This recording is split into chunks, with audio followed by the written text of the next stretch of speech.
is an amateur 90-kilogram catchweight bout.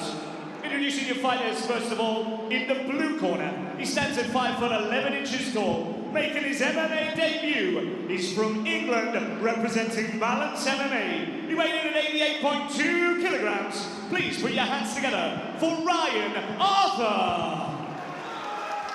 Facing him across the cage in the red corner, it's his opponent. He stands at 6 foot 4 inches tall, also making his MMA debut. From England, representing TFT MMA. He weighed in 89.15 kilograms. Please put your hands together for Joseph Ward. We're scheduled for 3 3-minute rounds. Your referee, Trevor Mitchell. The action is about to begin. And here we go, the first fight of the night. 18 fights lined up. We have a big fight card, as we said before, headlined by 5 title fights in our main event. But here we go, getting things underway. We've got Ryan Arthur in the black shorts, taking on Joseph Ward in the TFT shorts. Touch of gloves and we're straight into the action here. Nice inside leg kick to open things up there from Arthur. Arthur coming out, rangier fighter with the southpaw stance. It's going to be quite hard for Arthur to deal with that. Ward coming out, rangier fighter, southpaw stance. Obviously the open stance matchup does extend the range. Good shots landed there. It typically makes the fight happen at a longer distance. So Arthur has got the job of covering that distance, finding a way in, finding a way past the long southpaw weapons. How difficult is it to not get carried away in your amateur debut? It's incredibly difficult because it's a very overwhelming experience in a lot of ways. There's a crowd. There's a really it triggers a very strong adrenal response, having to deal with someone trying to knock you out in front of a crowd full of people, quite a lot of which you'll know. So it is very hard not to get carried away. It's very hard to stay measured and stay disciplined and stay within yourself. But both lads are doing a good job of lining their shots up. Obviously, Arthur is having the harder job of covering the distance.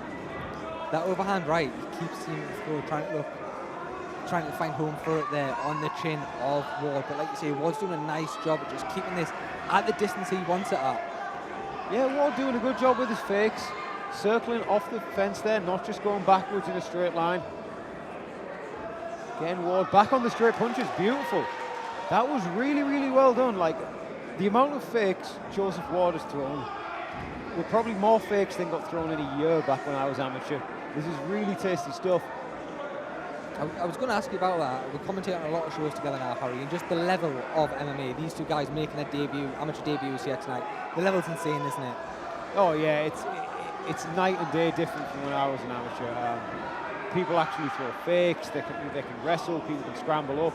It's an entirely different sport. It's great to see. Sorry, no.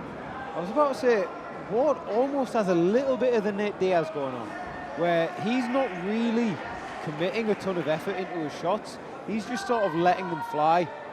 It's very energy efficient, but Arthur is getting through a little bit, but Arthur's having to throw at the same pace as Ward, which is very fatiguing. The style of punching Arthur's doing is not as sustainable as the style of punching that Ward is doing. How much easier is it to fight on the outside the way Ward is, being the taller man and just sort of picking the shots and picking off the shots as Arthur comes bundling forward? It is easier, but a lot of tall people do get into these problems where they'll start punching down and exposing themselves. Ward is doing a very good job of not actually moving his head into range as he's punching, which a lot of taller fighters struggle with. Like, even at a very high level, there are a lot of taller, lankier fighters who struggle with not moving their head into range with their punches. Nice calm first round there from both men, just weighing up their options, trying to get any sort of read on each other. Like we said before, two very experienced corners here in the Balance MMA guys and the TFT guys. If you were in, let's start with the corner of Ryan Arthur, what would you be asking to see more of? I would want him to throw more of the low kicks. He's landed a lot of the low kicks that he's thrown, and it's just a good way to find his way in the distance. Like, chop the tree a little bit, get Ward's attention lower, and then he can come over. You could ask him to maybe mix it up and start grappling, but I would go body lock heavy. I feel like just by looking at Joseph Ward's build and the fact that he kind of does a bit of a Nate Diaz with his hands, I feel like he'll have a good guillotine. That's just entirely a hunch. With this sort of thing, how difficult then is it to prepare your fighter for a fellow debutant? Because, of course, there's no footage, or very rarely footage out there on them, or you'll know that they're particularly well versed in one discipline. Yeah, like sometimes when you fight in a debut, I've just got to stalk social media to find out what stance they are, and that's about it. Like, you've just got to prepare your fighter to have the best set of skills that they can have, and to be prepared, in shape, and ready. And I think getting your fighter into a lot of interclubs, which I know the Balance MMA people do. Sorry, some beautiful shots landed by Ward there. It certainly is. He seems to have started the second round a lot quicker than he did the first, with a lot more intensity, and really starting now bring the fight to Arthur. Arthur doing a good job though of coming back here with several strikes of his own. Yeah, it's just the trouble is Arthur's strikes are less efficient than Ward's. Ward's, like, these punches don't look like they're really requiring much effort at all, whereas Arthur is throwing his hips and his shoulders into all of his shots. Obviously, if one of Arthur's shots finds the chin clean, it's going to do a ton of damage, but Ward seems to be racking up the points just by throwing his shots and landing them. Yeah, that overhand right again. Ryan Arthur looking for that shot, and again, he it catches lands. him. It just, all it takes is one, and it seems to have changed the demeanour of Ward a little bit. Certainly does. I think it's fair to say the first big strike to land there from Ryan Arthur. He goes hunting for it again. But how much does he now want to make sure he doesn't fall in love with trying to find that shot and get caught himself? Yeah, it's a very taxing shot to throw multiple times. He's landing it again. I think he could maybe do with, like, faking it and going to the body, or maybe faking it and going to the left hook now, because I feel like Ward is going to be more aware of it. Ward's output has started to wane a little bit. Nice there to the body. Coming in with the kick now as well is Ryan Arthur. Both these men looking to pick up their first amateur win in their debuts here at Rise and Conquer 15. Very educated lead hand from Ward. I think the thing that we've not really noticed much of are those teeps from Arthur. I think they might have taken a bit of the wind out of the sails of Ward.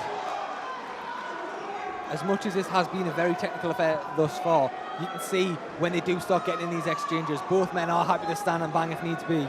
Yeah, both men are scrappers. They're fighters at heart. Arthur is gritting his teeth, getting himself into range and firing his shots.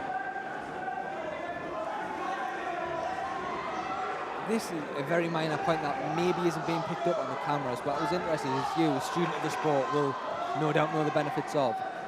You look at Ward, he's staring dead in the face of Ryan Arthur. However, Arthur doesn't seem to be making contact. He seems to be keeping his eyes continually on the chest. What sort of difference does that make? I mean, you can see, beautiful left hook and overhand right by Arthur. Just generally it's much easier when you're doing sports where there's kicking involved. Looking at the center of the person generally allows you to see each weapon that they've got in their possession. There are things you can do with your fakes. You can look up, you can look high and hit low and stuff. You can start faking with your eyes and stuff, but that is like a very high level, down the line kind of skill. I think generally just a great habit is to look at the chest of your opponent.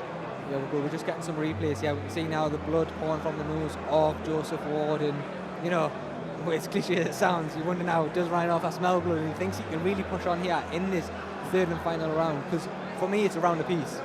Yeah, it's a round apiece. It could be 2 rounds either. Like, it is a close fight. Neither fighter could really afford to take their foot off the gas here. Here we go then, the third and final 3 minutes in this contest here, opening things up at Rise and Conquer 15. And what a card we have, and what a way to get things underway. Like we touched on there just before, just the skill level of both these men to be showing this in their amateur debut is incredibly impressive. Oh yeah, definitely. Both men really just coming out, fighting hard, in good shape, especially for this weight class. You don't see a lot of people. Beautiful knee, but Ward manages to get in on the hips. See if Ward can convert this takedown. Arthur trying to harass the head and the neck of Ward. First time we've really seen either man look for a takedown here. I know, yes, Ward went for one very late in that second round, And but he gets it. it. And he gets it. Arthur looking to scramble up. Kind of conceding the position a bit now. Hugging down, holding the posture. I think realistically at this point in a close fight, you can't afford to just control the posture of your opponent. You need to be working, you need to be taking risks to get back to your feet. Especially with it just being 3-minute rounds, it's all to play for. Yeah, it's like one takedown and a little bit of top control can make a huge difference in a 3-minute round. A lot of work here needs, you think, from Ryan Arthur to try and steal this round back. Underhook on Ryan Arthur and he comes up. But Ward spins around. Beautiful scrambling from Ward. Again, just the level of these guys, like we said, this is the first time we've really seen them on the ground as well. Ward especially, look, tying things up, looking very good on the ground. Yeah, I think Ward is looking to try and get that wrist ride on the left arm of Arthur. Can't quite see from my position, but Arthur seems to be avoiding it. It's just because Ward has that underhook, Arthur couldn't really work his way back up there. We went in the sort of closing segment here of this opening bout at Rising Conquer 15, and Joseph Ward looking to end things in emphatic fashion. Very, very dominant on the ground here thus far in this final round. Slides through to mount. Arthur manages to escape the mount, but Ward just transitions to the next position. Just look in this corner there, sorry Harry, just imagine how long in 40 seconds he was still there from Andrew Fisher.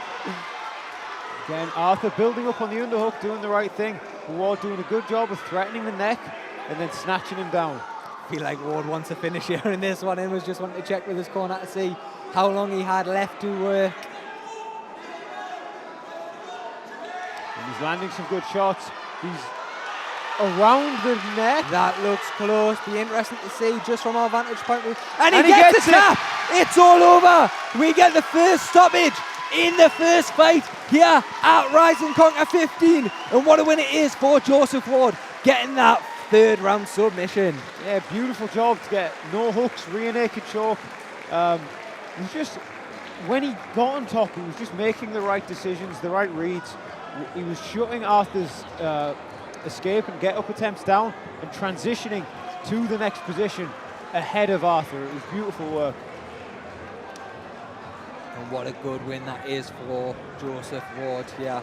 Just taking it all in, a massive pop as well from those, of course, in the TFT crowd that are here tonight. Ladies and gents, please put your hands together for both of our warriors.